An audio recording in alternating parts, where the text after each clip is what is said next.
আজ আমি আপনাদের জন্য খুবই গুরুত্বপূর্ণ একটি আপডেট নিয়ে চলে এসেছি।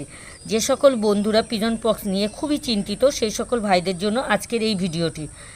আজ আমি যে পদ্ধতিটি ব্যবহার করছি তাতে 100% সফলতা পেয়েছি, সেই কারণে ভিডিওটি আপনাদের কাছে আপডেট দিতে চলেছি।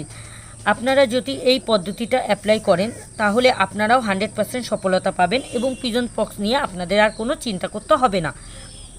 আমি একটি বাটিতে কিছুটা পরিমাণ হলুদ এবং কিছুটা জল নিয়েছি। নিয়ে খুব তরল নয় এবং খুব ঘনত্বও নয়, মিডিয়াম একটি তরল আপনাদের তৈরি করে নিতে হবে। কবুতরের যে যে অংশে পালক হয়নি কিংবা যে যে অংশে পিজন পক্স হয় সেই স্থানগুলিতে ভালোভাবে মিশ্রণটি মাখিয়ে কিংবা লাগিয়ে দিয়ে রাখতে হবে এবং তারপরে কবুতরগুলোকে কিছুক্ষণ রোদে রাখতে হবে, যেন তার গায়ের যে জল এবং হলুদ মিশ্রণটা আছে সেটা যেন ভালোভাবে শুকিয়ে যায়। মিশ্রণটি আপনারা সপ্তাহে 2 বার কবুতরের ওপরে অ্যাপ্লাই করবেন।